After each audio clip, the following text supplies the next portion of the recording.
हम लोग कुछ लोग जेनेटिकली प्रोन होते हैं हार्ट डिजीज के लिए, जैसे कि किसी के पेरेंट्स में अगर हार्ट का प्रॉब्लम है, दोनों पेरेंट्स में तो और चांसेस बढ़ जाते हैं। या फर्स्ट डिग्री रिलेटिव मतलब ओन ब्रदर सिस्टर में अगर हार्ट अटैक 55 साल से पहले हुआ है या हार्ट की प्रॉब्लम 55 साल से पहले है तो उनको होने की दिक्कत है।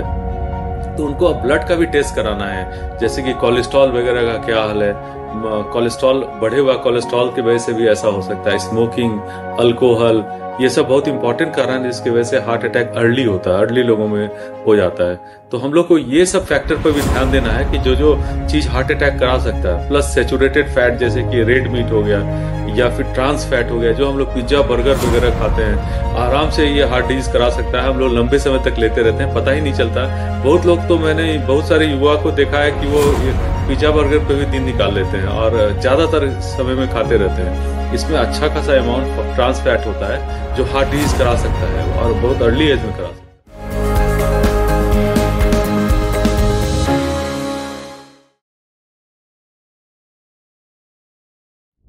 Hello everyone, welcome to the another episode of Doc Talk powered by Collect Care, and this one is a World Hypertension Day special.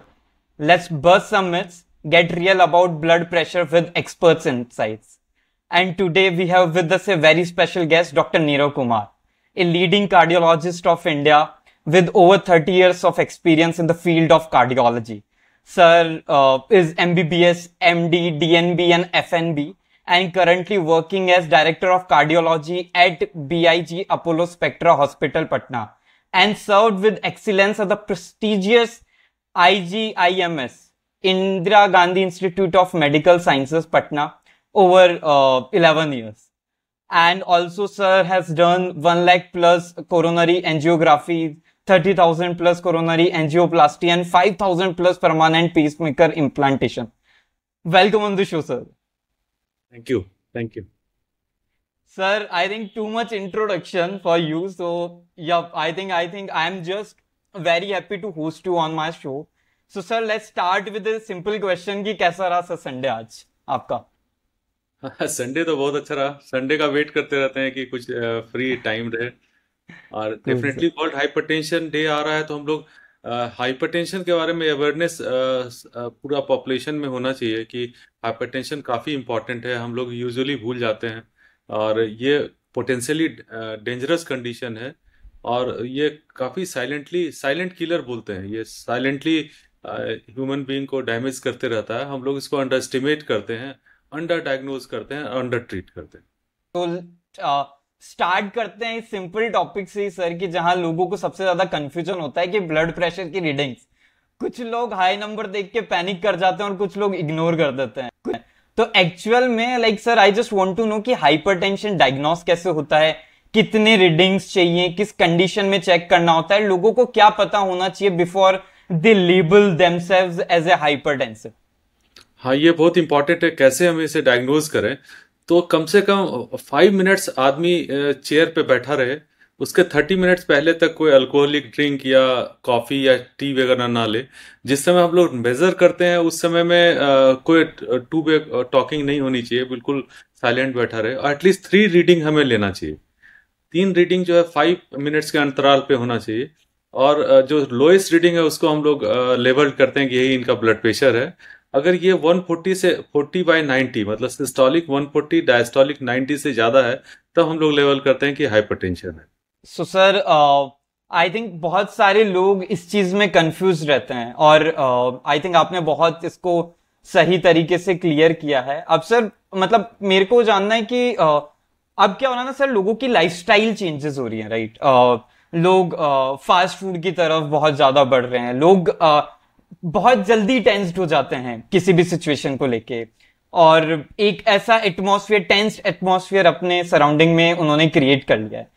तो सर मान लीजिए कि एक 45 इयर्स के पर्सन है जिनका ब्लड प्रेशर अभी थोड़ा हाई डायग्नोज हुआ है, लेकिन अभी कुछ ऐसे सिम्टम्स नहीं है, और इस एज ग्रुप में आके फ्रॉम लाइक 40s में आके लोग यूजुअली अक्सर सोच लेते हैं कि अभी कहां से मैं ब्लड प्रेशर का पेशेंट बनूंगा, अभी तो लाइक मैं यंग हूं, मैं चीजें भी उठा लेता हूं इजीली, और बाद में होता है तो देख लेंगे, ऐसा एटीट्यूड रहता है लोगों का।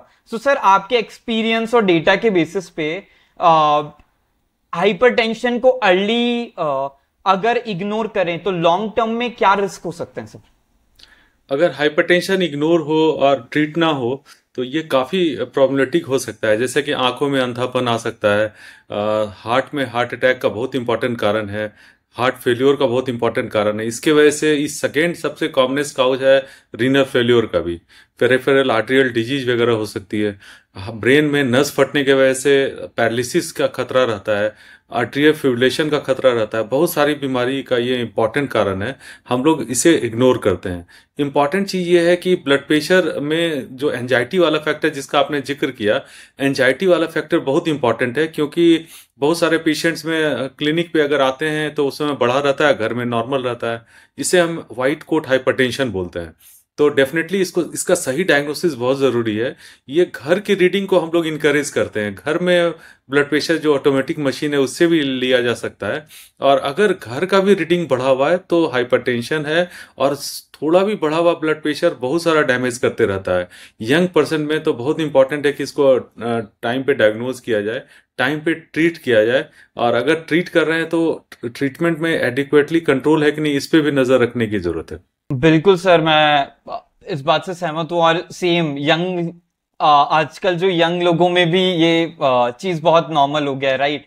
And young people I think ज्यादा इग्नोर करते हैं इन चीजों की, इन कंडीशंस को सर। तो सर मतलब जब भी मेडिसिन लेवल पे बात आती है तब लोग थोड़ा सा कॉन्शियस हो जाते हैं कि अब मेरे को मेडिसिन लेनी पड़ेगी, कितने देर तक मेडिसिन लेनी पड़ेगी। तो जब भी जैसे किसी को हाइपरटेंशन डायग्नोस होता है तो वहां पे उसके मन में सबसे बड़ा जो क्वेश्चन आता है वो होता है कि क्या मुझे ये हाइपरटेंशन की मेडिसिन लाइफ लॉन्ग लेनी पड़ेगी, राइट? कुछ लोग सिर्फ लाइफस्टाइल चेंजेस से भी ठीक हो जाते हैं, जैसा कि रनिंग करना और ऑयल कम कर देना, कोलेस्ट्रॉल, जो चीजें कोलेस्ट्रॉल को इनहांस करती है उन चीजों को कम कर देना, घी तेल कम कर देना खुद के फूड में। तो सर एक जो मतलब अभी भी जिन लोगों को जो नहीं पता है वो है कि एक आइडियल ट्रीटमेंट क्या है ब्लड प्रेशर का, और आप कैसे डिसाइड करते हैं कि पेशेंट को किस चीज की जरूरत है, उनको मेडिसिन की जरूरत है या उनको एक लाइफस्टाइल चेंज की जरूरत है? मेरे समझ से दोनों चीज़ की ज़रूरत है। अगर बॉर्डर लाइन ब्लड प्रेशर है तो इनिशियल हम लोग 1.5 महीने लाइफ स्टाइल मॉडिफिकेशन में देते हैं कि इम्प्रूवमेंट आए। लाइफ स्टाइल मॉडिफिकेशन में है कि उनको आइसोटोनिक यानी कि दौड़ना, जॉगिंग करना, साइकिलिंग करना, स्विमिंग करना के लिए इनकरेज करते हैं। एटलीस्ट 30-40 मिनट्स एक्सरसाइज के लिए टाइम दें। सॉल्ट जो है 7 ग्राम से कम करना है, मतलब नॉर्मल सॉल्ट जो हमारे खाने में है उसके ऊपर से नमक नहीं लेना है। अल्कोहल का बिल्कुल त्याग करना है क्योंकि उससे ब्लड प्रेशर बढ़ जाता है। ग्रीन वेजिटेबल बहुत सारा खाना है, जितना ग्रीन वेजिटेबल सलाद वगैरह हो सकता है वो खाएं। स्मोकिंग बिल्कुल बंद करें, स्मोकिंग से भी ब्लड प्रेशर बढ़ जाता है। और स्ट्रेस लेवल को हर संभव कोशिश करना चाहिए कम करने का। स्ट्रेस लेवल के लिए हम लोग योगा वगैरह कर सकते हैं। इवन जो वॉकिंग, रेगुलर वॉकिंग से भी स्ट्रेस लेवल कम होता है। थोड़ा सा जो target oriented, goal oriented type A personality, उस तरह के पर्सनालिटी को थोड़ा कम करने की जरूरत है। जो हमारा इंडियन लाइफ स्टाइल का शुरू का कंसेप्ट है, जो अब मेट्रोज में लोग अब भूल गए, उसे टारगेट है पूरा करना है, उसके लिए बिल्कुल पागल हुए जा रहे हैं, वो सबको कम करने की जरूरत है। अगर लाइफ स्टाइल मॉडिफिकेशन से भी ब्लड प्रेशर कंट्रोल नहीं हो रहा है, 140/90 या उससे ज़्यादा है, तो डेफिनेटली इसको ट्रीट करने की ज़रूरत है। और इम्पॉर्टेंट चीज़ है कि वेट भी कम करना है। हम लोग खाते उतना ज़्यादा है जितने की ज़रूरत नहीं है, और एक्सरसाइज कम करते हैं।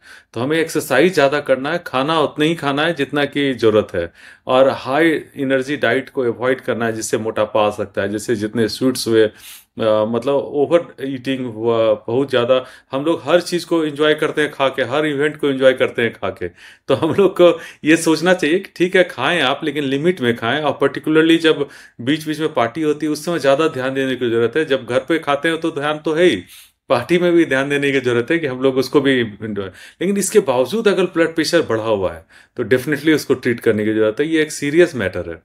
और आपको जान के आश्चर्य होगा कि सिर्फ जो है 30% लोग जो हैं वो अवेयर है कि उनको ब्लड प्रेशर है। उस 30% में भी सिर्फ 30% का ही ब्लड प्रेशर की दवा लेते हैं, और उसमें भी बहुत कम लोगों का ब्लड प्रेशर कंट्रोल रहता है, जितना टारगेट है उसके अंदर रहता है। मतलब हम लोग की अवेयरनेस बहुत कम है। डायग्नोसिस कम है और ट्रीटमेंट भी जो है वो एडिक्वेट ट्रीटमेंट नहीं है। तो हम लोग इनकरेज करते हैं कि होम बेस्ड मॉनिटरिंग होनी चाहिए ब्लड प्रेशर की, घर पे भी ब्लड प्रेशर चेक करते रहना है, और अगर ब्लड प्रेशर बढ़ा हुआ है तो उसको ट्रीट करना है। ट्रीट कर रहे हैं तो फिर ये भी देखना है कि कंट्रोल हुआ कि नहीं।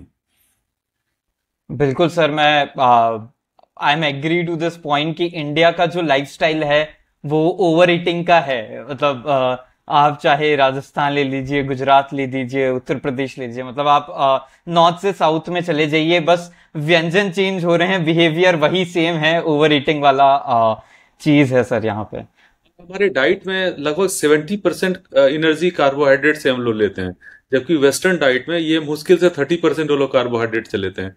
चाहे साउथ चाहिए या नॉर्थ चाहिए, हर जगह जो हम लोग डाइट है उसमें कार्बोहाइड्रेट हम लोग चावल, रोटी और जितने कार्बोहाइड्रेट है, मिठाई, सब पे ज्यादा जोड़ देते हैं। तो ये गड़बड़ है, इसलिए हम लोग ज्यादा ओबीज हैं, ज्यादा मोटे हैं, और जल्दी तोंद निकलता है, और हम लोग ब्लड प्रेशर के लिए इसी वजह से प्रोन हैं। Right right sir. So sir, I think if अगर हम डेटा की तरफ भी बढ़े तो WHO का भी कहना है कि 5 में से जो 4 लोग हैं वो कई बार डायग्नोस ही नहीं हो पा रहे हैं, ओनली 1 पीपल डायग्नोसिस का।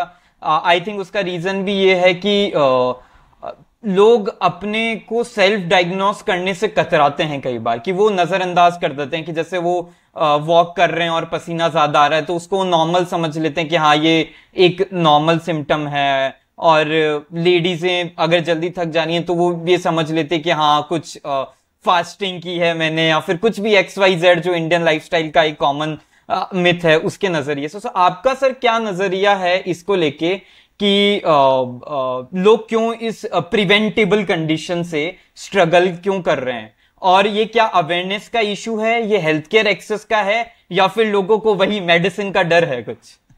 हाँ, कुछ कुछ अनकॉन्शियस माइंड में ये चलते रहता है कि अगर ये डायग्नोज हुआ तो जिंदगी भर दवा खानी पड़ेगी, इसके वजह से भी। दूसरा चीज है कि बहुत लोगों को भ्रांति है, जैसे बहुत लोग सोचते हैं मुझे गुस्सा नहीं आता तो मुझे ब्लड प्रेशर क्यों बढ़ा रहेगा, जबकि ये सही नहीं है। ब्लड प्रेशर और गुस्सा कोरिलेशन है, अगर कोई गुस्से में है तो ब्लड प्रेशर बढ़ता है, लेकिन नॉर्मल पर्सन का भी ब्लड प्रेशर बढ़ा रहता है। दूसरा चीज की कोई जरूरी नहीं है कि अगर ब्लड प्रेशर हो तो जिंदगी भर दवा खानी पड़े। ये भी हो सकता है कि अगर वो लाइफ स्टाइल मॉडिफाई करें, वजन कम करें, और बाकी जो मेजर मैंने बात की अगर वो करते हैं, तो हो सकता है ब्लड प्रेशर की दवा ना खानी पड़े और हम लोग लाइफ स्टाइल मॉडिफिकेशन से ही इंप्रूव कर जाएं। और ये अवेयरनेस डेफिनेटली कम है, लोग अपना ब्लड प्रेशर हार्डली चेक कराते हैं।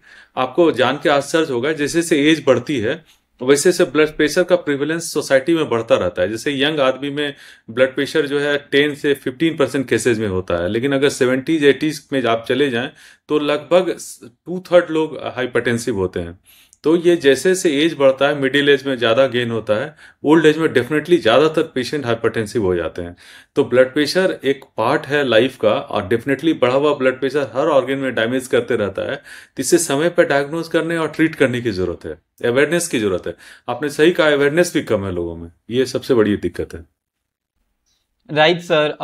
लोग अपने सिम्टम्स को जब तक नजरअंदाज करते रहेंगे, आई थिंक तब तक इस प्रिवेंटेबल कंडीशन को डायग्नोस करना इजी नहीं रहेगा। और लोगों को समझना पड़ेगा कि ये प्रिवेंटेबल है, ये कोई ऐसी कंडीशन नहीं है जो अर्ली डायग्नोस करने पे प्रिवेंट नहीं हो सकती है। लोग अपने लाइफस्टाइल में कुछ चेंजेस करके और डेली रनिंग, कोलेस्ट्रॉल को थोड़ा कम करके आई थिंक ये प्रिवेंट हो सकती है। तो सर, इससे एक और चीज निकल के आती है कि मैं as a 24 years old, right, very young, very enthusiastic as always, जो वैसे शाम ही just work on the things, right, बहुत यंग हूँ, बहुत सारी चीजें करना चाहता हूँ, बट अभी जैसा मैं एटमॉस्फेयर देखता हूँ कि लोगों को ये जो because of the high blood pressure और सम अदर रीजन लोगों को हार्ट अटैक्स आ जाते हैं at early age only, right. तो सर आपको क्या लगता है कि ऐसे कौन से 3 सिंपल हैबिट्स हैं जो मैं रोज करूं, या फिर मैं कुछ लाइफस्टाइल चेंजेस करूं ताकि जो मेरा हार्ट है वो हेल्दी रहे, मैं हेल्दी रहूं और मेरा ब्लड प्रेशर भी कंट्रोल में रहे? बहुत अच्छा क्वेश्चन किया आपने। यंग लोगों को, इंडियन को पहले हार्ट अटैक होता है, हम लोग यूरोपियन के कंपेरिजन में 10 साल पहले हार्ट अटैक होता है। उसका बहुत बड़ा वजह है हमारा लाइफ स्टाइल। रूरल एरिया है उसमें हार्ट अटैक कम होता है, अर्बन एरिया में हार्ट अटैक ज़्यादा होता है। तो ये जो चेंज है रूरल और अर्बन में, सबसे इम्पोर्टेंट चेंज एंजाइटी का है। जो हम लोग एंजाइटी को इग्नोर किए रहते हैं, हर चीज़ का टारगेट तय करते हैं, ये भी करना वो भी करना, ऐसे करना वैसे करना है। Constant stress, constant hostile environment, constant unnecessary thinking. Definitely हमें अपना कर्म करना चाहिए। उतना ज़्यादा जो जो नई ये आंदोलन हुआ है कि भाई हर चीज़ में शिखर पे पहुंच जाना है, ये कर लेना है वो कर लेना है, इतना ज़्यादा स्ट्रेस रियली डेंजरस हो सकता है। तो एक हैबिट तो ये है कि हमें रेगुलर एंजाइटी रिलेटेड प्रॉब्लम को कम करना चाहिए, हमें वॉक करना चाहिए, योगा करना चाहिए। दूसरा कि हम लोग जो खाते हैं उसका इम्पैक्ट होता है। जो हम लोग खाते हैं उसमें बहुत रिफाइंड कार्बोहाइड्रेट नहीं खाना है, जैसे मैदा वगैरह की चीज़ें, बहुत ज़्यादा डीप फ्राइड चीज़ें, ये सब अवॉइड करनी है। जो मोटा अनाज है जिसको हम लोग इग्नोर किए हुए हैं, जैसे बाजरा हो गया, मक्का हो गया, ये सब चीज़ें भी हमें लेनी चाहिए और अच्छे अमाउंट में लेनी चाहिए। इसके साथ प्रोटीन डाइट को थोड़ा बढ़ाना चाहिए। प्रोटीन डाइट हम लोग काफ़ी कम लेते हैं। इवन जो अनसैचुरेटेड फैट है उसको भी बढ़ा सकते हैं एनर्जी इनटेक में। तो हम लोग का डाइट परफेक्ट रहेगा। तो दूसरा हो गया डाइट, और एक लाइफ स्टाइल मॉडिफिकेशन। तीसरी चीज है कि हम लोग कुछ लोग जेनेटिकली प्रोन होते हैं हार्ट डिजीज के लिए। जैसे कि किसी के पेरेंट्स में अगर हार्ट का प्रॉब्लम है, दोनों पेरेंट्स में, तो और चांसेस बढ़ जाते हैं। या फर्स्ट डिग्री रिलेटिव मतलब ओन ब्रदर सिस्टर में अगर हार्ट अटैक 55 साल से पहले हुआ है, या हार्ट की प्रॉब्लम 55 साल से पहले है, तो उनको होने की दिक्कत है। तो उनको अब ब्लड का भी टेस्ट कराना है, जैसे कि कोलेस्ट्रॉल वगैरह का क्या हाल है।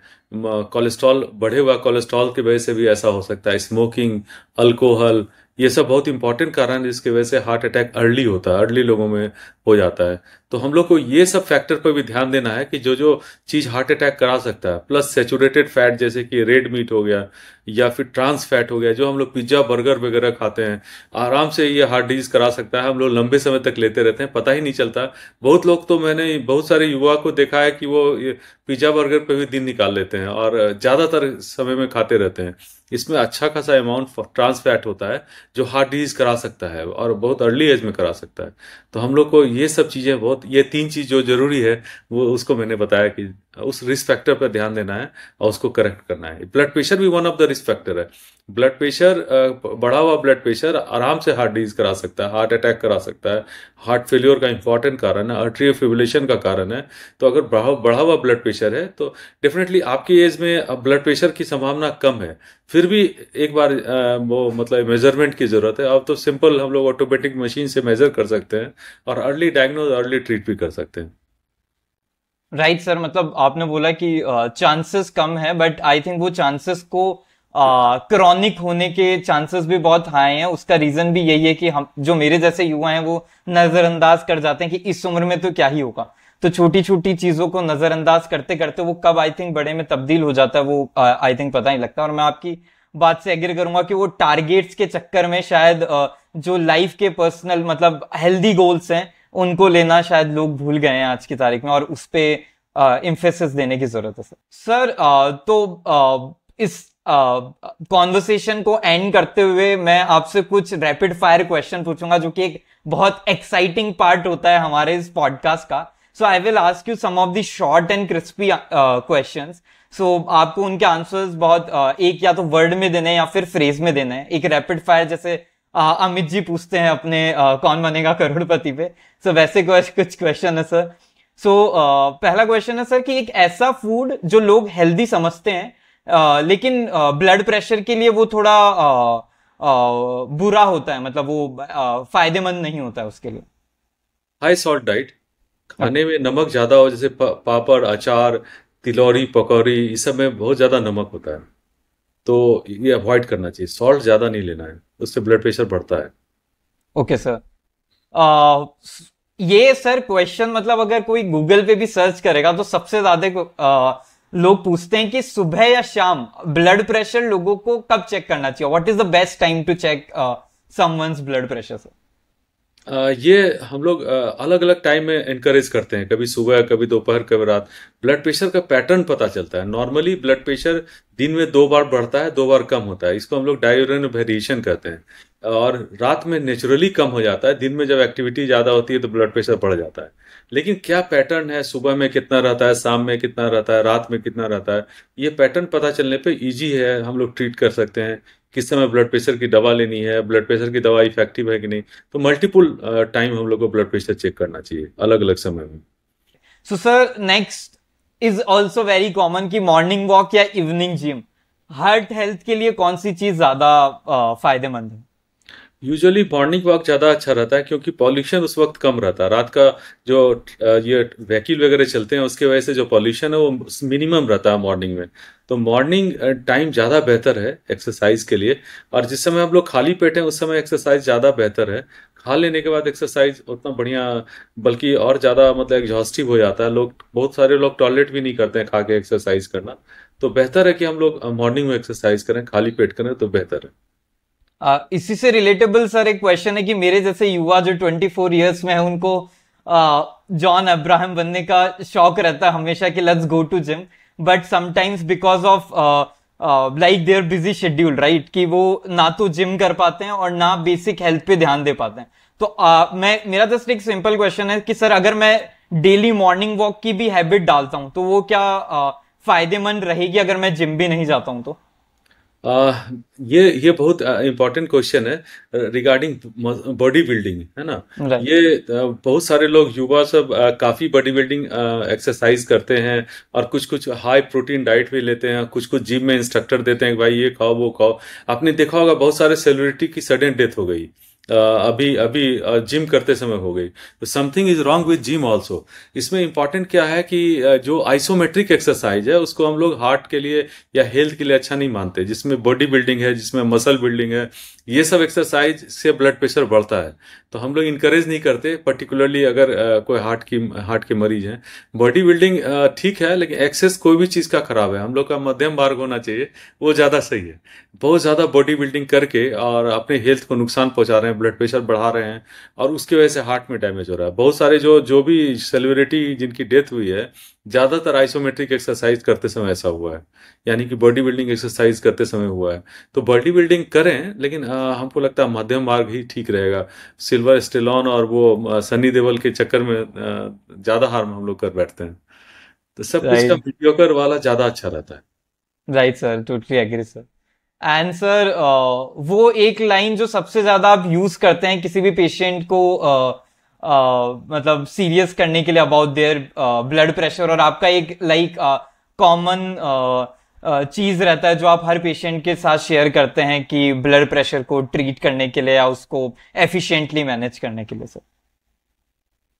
हमको लगता है कि सबसे इम्पोर्टेंट चीज़ है इसमें हम लोग फ्रीक्वेंट मेजरमेंट। हम लोग सारे पेशेंट को इनकरेज करते हैं कि होम होम बाउंड मेजरमेंट ज़्यादा जरूरी है। घर में ऑटोमेटिक मशीन होनी चाहिए। हमेशा कंफ्यूजन रहता है कि ये मशीन ठीक दे रहा है कि नहीं, ये ज़्यादा दे रहा है या कम दे रहा है। तो वो उनको समझना चाहिए कि जो मशीन है फेयरली एक्यूरेट है। दूसरा चीज़ कि हम लोग जब लेते हैं ब्लड प्रेशर तो मशीन जो है हाथ के लेवल पे होना चाहिए, तो ज़्यादा एक्यूरेट आता है। दूसरा चीज़ कि जिस समय बीपी नाप रहे हैं बिल्कुल स्टिल रहें, आप हिले डुले ना, और हाथ हाथ का मूवमेंट या मशीन का मूवमेंट नहीं होना चाहिए।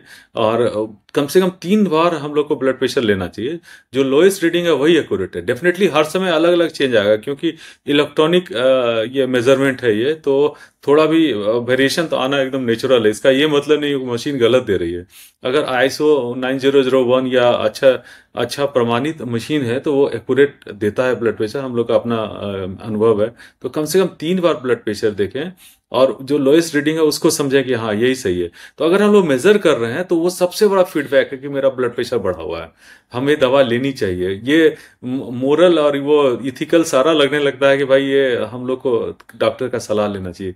सेल्फ मेडिकेशन के बजाय इमीडिएटली डॉक्टर की सलाह लेनी चाहिए, अप्रोप्रिएट मेडिसिन शुरू करनी चाहिए। उसके बाद भी देखना चाहिए कि हम लोग का ब्लड प्रेशर कंट्रोल हुआ कि नहीं। तो बेस्ट मोटिवेशन हमको लगता है मेजरमेंट ही होना चाहिए और फ्रीक्वेंट मेजरमेंट होना चाहिए। बिल्कुल सर। आई थिंक डायग्नोसिस कहीं ना कहीं किसी बड़ी डिजीज को होने से आपको रोक सकता है। सो सेल्फ डायग्नोसिस भी आजकल चलन में आ गए हैं, और आई थिंक और ज्यादा चलन में आने की जरूरत है ताकि लोग अपनी हेल्थ के लिए अवेयर रहें, लोगों को पता हो कि अगर मेरा ये रीडिंग आ रहा है तो शायद मैं कॉन्शियस हो जाऊं about my food and lifestyle. Artificial intelligence का भी बहुत योगदान आ रहा है। अब लोग राइट। अवेयर हो रहे हैं। मेरे पास पेशेंट्स आते हैं जो घर ही से ब्लड प्रेशर देखा हुआ रहता है और घर ही भी आजकल ब्लड प्रेशर ले रहा है। ये नई चीज है, नई टेक्नोलॉजी है, हालांकि परफेक्शन अभी नहीं आया है, लेकिन अगर बहुत बढ़ा हुआ है तो अच्छा इंडिकेशन दे देता है कि ये ब्लड प्रेशर बढ़ा हुआ, बहुत घट जाता है तो कुछ कुछ घड़ी में, जैसे कि आपके एप्पल वॉच में या अल्ट्रा वाला राइट। जो सैमसंग वॉच है, वो Fairlie accurate blood pressure measure कर सकता है। तो ये आर्टिफिशियल इंटेलिजेंस का जमाना है और इसमें इवन इसका भी रोल है कि ये आपको फीडबैक दे रहा है कि भाई आपका हेल्थ इससे गड़बड़ हो सकता है, आपको ट्रीटमेंट की जरूरत हो। ये बहुत अच्छा पॉइंट सर आपने लास्ट में, पॉडकास्ट के लास्ट में मेंशन किया। आई थिंक आप जैसे जो डॉक्टर्स हैं, highly experienced and leading cardiologist, अगर वो टेक्नोलॉजी को आगे रिवैम्प करेंगे तो शायद जो सेल्फ डायग्नोसिस वाली चीज है वो बहुत ज्यादा लोगों के अंदर आएगी sir. So thank you so much sir for this podcast और being part of this initiative, जहां पे हमने बहुत ब्लड प्रेशर और हाइपरटेंशन के बारे में डिस्कस किया, और आई थिंक कैसे लोग इसको प्रिवेंट कर सकते हैं, इस डिजीज को, और एफिशिएंटली मैनेज कर सकते हैं, उस बारे में डिस्कस किया sir. Thank you so much sir. Thank you very much.